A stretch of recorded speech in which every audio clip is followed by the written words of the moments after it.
Current काय को मारा लौड़े। So hey guys, what's up? This is Marvel Dude and I'm back with another video. So यारो आज के इस वीडियो के अंदर हम लोग वापस से फॉलो अप करेंगे अपनी पुरानी प्लेलिस्ट सुपर शोडाउन को, जहां इस प्लेलिस्ट के अंदर हम लोग कंपेयर करते हैं दो सुपर हीरोज़ को और ये प्रेडिक्ट करते हैं कि अगर इन दोनों के बीच में कभी बैटल होगी तो कौन जीतेगा। आज के इस कंपैरिजन वीडियो के अंदर हम लोग कंपेयर करने वाले हैं जस्टिस लीग के one of the most powerful member Superman को मार्वल के घोस्ट राइडर से। तो यारो सुपरमैन कितना पावरफुल कैरेक्टर है ये मुझे बताने की ज़रूरत नहीं है, और कॉमिक्स के अंदर घोस्ट राइडर के कितने पावरफुल वर्जन्स हैं और घोस्ट राइडर की पेन एंड स्टेयर कितनी ज़्यादा पावरफुल है ये भी मुझे बताने की ज़रूरत नहीं है। सो वीडियो को स्टार्ट करने से पहले एक बात बताना चाहूँगा, अभी जहाँ अपनी कम्युनिटी के लगभग हर एक क्रिएटर जो है वो इस टाइम पे फेज़ 4 के बारे में डिस्कशन कर रहे हैं, क्योंकि हाल ही में कुछ नए ट्रेलर्स आए हुए हैं और मैं यहाँ पे बैटल वीडियोस बना रहा हूँ। तो यार एक बहुत तगड़ा सा रीज़न है यार, मेरे एग्ज़ाम्स चल रहे हैं इस वजह से मैं कुछ कर नहीं पा रहा हूँ, बट स्टिल फेज़ 4 को लेके मेरे पास काफ़ी कुछ प्लान्स हैं, तो उन्हें इनिशिएट करेंगे जल्दी एग्ज़ाम्स के बाद। So without wasting any more time let's get started.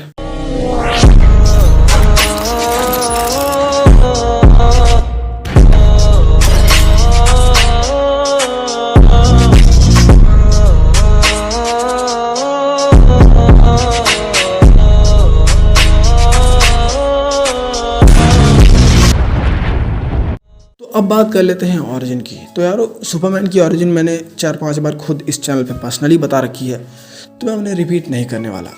अब फिलहाल बात कर लेते हैं अपने घोस्ट राइडर की ऑरिजिन के बारे में।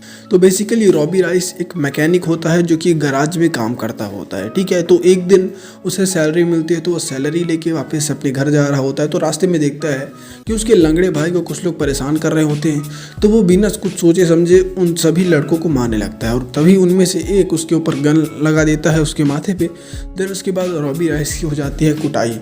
उसके बाद वो दोनों वहीं पे ऐसे ही हाल में पड़ जाते हैं, जिसके कुछ टाइम बाद रॉबी जो है अपने भाई को कंधे पे लेके चला जाता है घर। उसके बाद उसे घर छोड़ने के बाद वो उसी रात वापस से गैराज में आता है, और वो जिस कार के ऊपर काम कर रहा होता है उसे चलाने की सोचता है, और वो उसे एक इलीगल रेस में लेके जाता है, जहां अगर वो रेस जीतेगा तो उसे $50,000 मिलेंगे, और अगर वो हारता है तो कार ले ली जाएगी। तो रेस स्टार्ट होती है, और जैसे ही रेस स्टार्ट होती है उसके कुछ टाइम बाद जो सारे रेसर्स होते हैं वो शहर की किसी गली में छुप जाते हैं।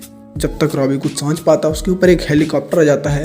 वो बहुत कोशिश करता है कि हेलीकॉप्टर से पीछा छुड़ा ले, बट ऐसा पॉसिबल नहीं हो पाता। जब वो समझ जाता है कि अब वो फंसने वाला है तो वो कार से बाहर निकल के हाथ ऊपर कर लेता है।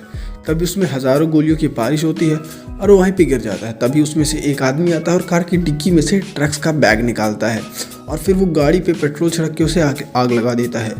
आग जैसे जैसे रॉबी के पास पहुंचती है तो रॉबी जलता हुआ खड़ा हो जाता है और वापस से अपनी गाड़ी में बैठता है और उन लोगों का पीछा करने लगता है। और फिर वहाँ पे एक लड़ाई होती है जहाँ पे वो लोग मिसाइल्स और बुलेट्स का यूज़ करके रॉबी को रोकना चाहते हैं, बट रॉबी नहीं रुकता और फिर उन्हें मार देता है। और फिर अचानक से रॉबी की नींद खुलती है उसके बेडरूम पे, और जब फिर से वो गैराज जाता है तो वो वही गाड़ी देखता है जिसको उसने लास्ट नाइट यूज़ किया था। फिर वो सोचता है कि ये सब एक बुरा सपना था। फिर जब रात होती है तो फिर से रॉबी वही गाड़ी निकाल के बाहर चला जाता है शहर में घूमने। जैसे ही वो बैठता है तो उस कार में से आग जलने लगती है। फिर जब वो उस कार से उतरता है तो वो आग वापस से बंद हो जाती है और रॉबी वापस से अपने नॉर्मल ह्यूमन फॉर्म में आ जाता है। फिर तब जाके उसे पता चलता है कि वो घोस्ट राइडर बन चुका है। उसके अंदर एक आत्मा आ चुकी है जिसको भी गुंडों ने ही मारा था, तो वो बदला लेने के लिए उसने रॉबी को वापस से जिंदा किया है। तो यार ये थी ओरिजिन घोस्ट राइडर की। अब बात कर लेते हैं दोनों कैरेक्टर्स की पावर्स एंड एबिलिटीज़ की। तो यार सुपरमैन की पावर्स एंड एबिलिटीज़ कुछ ज़्यादा ही हैं, बट फिर भी मैं बता देता हूँ। उसके पास हर तरह की सुपर ह्यूमन एबिलिटीज़ है, like strength, durability, stamina, agility, reflexes, speed और भी बहुत कुछ। साथ ही साथ उसके पास है super human vision, super human spectrum vision, super human microscopic vision, x ray vision और भी बहुत कुछ। Super human breath, freeze breath, wind breath, flight, regenerative, healing factor. तो ये सारी पावर्स थी सुपरमैन की। अब बात कर लेते हैं घोस्ट राइडर की। तो घोस्ट राइडर के पास भी सुपर ह्यूमन एबिलिटीज़ हैं, लाइक स्ट्रेंथ, ड्यूरेबिलिटी, स्पीड और स्टेमिना।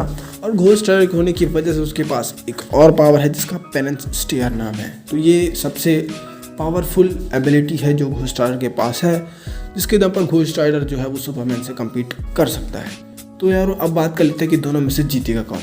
तो बेसिकली जस्टिस लीग का सबसे पावरफुल मेंबर आप कह सकते हो, one of the most powerful member. तो यार सुपरमैन ने कॉमिक्स के अंदर कई सारे प्लैनेट्स को तोड़ा है सिर्फ अपने एक पंचे से, स्नीज से। साथ ही साथ उसने सोलर सिस्टम को अपने कंधों पर ढोया है तो आप समझ सकते हो कि कितना ज़्यादा पावरफुल है हमारा सुपरमैन। और अगर आप जानना चाहते हो कि घोस्ट राइडर कितना पावरफुल है तो आप ये समझ लो कॉमिक्स के अंदर घोस्ट राइडर ने डेडपूल को मार दिया था।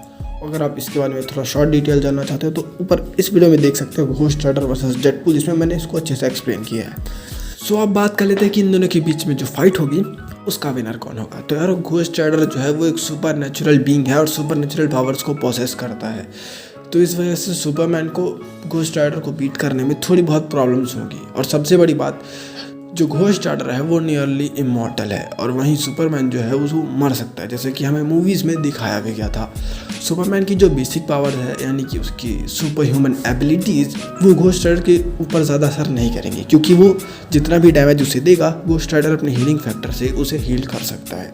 और वहीं घोस्ट राइडर की पेरेंट्स स्टेयर उसे काफ़ी ज़्यादा डैमेज कर सकती है और साथ ही साथ जैसे कि वो नियरली इमॉर्टल है, मैंने पहले भी बताया, तो उसे मारना इम्पॉसिबल है। मतलब कि कुछ भी हो, फाइट कितनी भी लंबी चले, कितना भी डैमेज घोस्ट राइडर खा ले, फाइट का विनर होगा हमारा घोस्ट राइडर, क्योंकि वो सुपर नेचुरल बीइंग है। सो यारो आई थिंक कि आपका ओपिनियन कुछ और हो सकता है मेरे ओपिनियन से, तो उसको कमेंट कर देना, मैं पढ़ना ज़रूर पसंद करूँगा। और नेक्स्ट वीडियो किस टॉपिक पे चाहिए वो भी बता देना। और हाँ, इंस्टाग्राम पे मेरा पीछा कर सकते हो @marveldude20। वीडियो को लाइक करना, अगर पसंद आई हो तो दोस्तों के साथ शेयर करना, चैनल को सब्सक्राइब पेल के बेल आइकन दबा देना।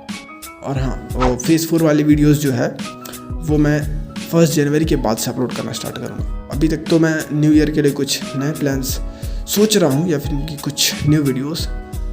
सो till then good bye, join Marvel dude, be our super hero.